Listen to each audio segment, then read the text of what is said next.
Hi, it's Mike. Welcome to the video. Thanks for clicking into my channel. This video is about installing Gen 2 4Runner seats into my 1987 Landcruiser. So some of you might know that the Landcruiser seats are basically from the 70s and they're not very comfortable. And so what we're going to do is we're going to install 4Runner seats from a Generation 2, so from the 90s, into that, and I'll show you how that's done. So I picked them up on Craigslist for $100 a piece. So I got both front seats so they'll match.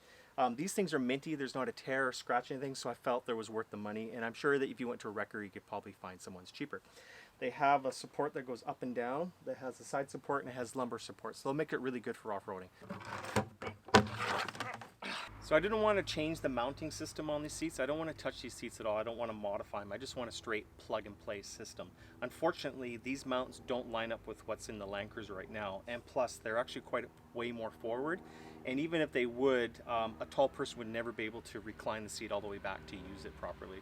So I removed the old Landcruiser seats and I actually sold them to cover the cost of this modification here. So as you can see, the mounting points here actually don't line up at all to the 4Runner seats. The bracketry is all wrong, the geometry is all wrong, and the bracket spacing is all wrong. So I want to be able to have a tall person actually sit in here. So what I plan to do is get some thick gauge angle iron and span this distance on both sides, and then mount some standoffs.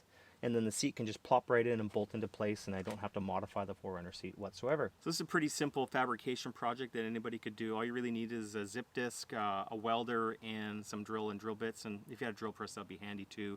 And I think the parts are going to be around $30 to make these brackets. So I got all the parts, material we need for the brackets. I went to the metal store and I picked up some angle iron. So this is 1.5 inches by 1.5 inches, 3/16 thick angle iron. So I got 4 feet of that. I also went ahead and got some metric hardware. So this is M10 by 1.25, and that should match all the other bolt seat hardware in the Landcruiser. And what we're going to do is, since this is galvanized, we're going to weld it. We need to kind of etch the galvanization off of this. And what I do is I stick it in a bunch of vinegar and overnight, and that will take the coating off so you can weld it safely without any noxious fumes. So as for tools, all you really need is an angle iron with a zip disc, a drill with at least a 1/2 inch drill bit, you're going to need that, and of course a welder. So let's get fabricating. So I got most of the fabrication done here. I didn't want to bore you with a couple hours worth of me welding and grinding and cutting stuff. So let's just get to the gist of it. So this is the driver's side, door side. And what you can see is this is the front mount that matches that angle. The seat will actually mount on this standoff here, and I ended up encapsulating a nut on here, and that's all welded in. So all you have to do is put the bolt in there, and then it comes down here. This angle here actually matches the rear floor mount, and what I ended up doing was line drilling that and taking a zip disc and cutting that, bending it back, and then welding a little tab on there so it would nicely be secure. And then I got another standoff for the rear seat and then encapsulated another bolt. So that is the door side.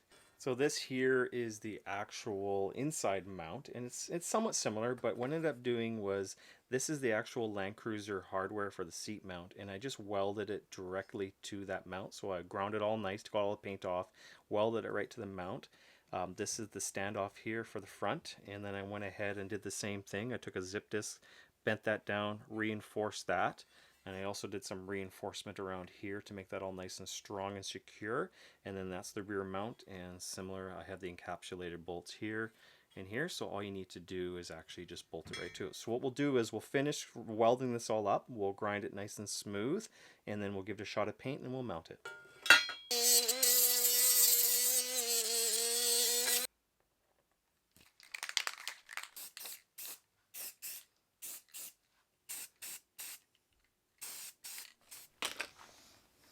So the paint is cured and it looks really good. So we'll go ahead and mount these. And what I've also done is I've made a special bracket to mount a fire extinguisher. So I'm going to have a fire extinguisher, and what that will do is that will mount to the front as well. And right between your feet there, so you have a fire extinguisher ready to go, and I'll show you how that mounts. Okay, here we are. We'll just put these in. So we'll end up just using the factory bolts here to mount these in the factory hole positions. As I mentioned, the front mount is 3 1/4 inches set back, so the 4Runner seat can actually recline all the way back, and someone over 6 foot can actually drive this vehicle no problem. And the other issue is the seat belt here, right? It kind of interferes with the rear mount there a bit, so you kind of have to offset it just a little bit so it clears up. But other than that, it's pretty much a foolproof install. It's also decided to put a fire extinguisher mount in here, so I'll be mounting in the factory holes here, and then this will just mount like that. So we'll bolt that all together.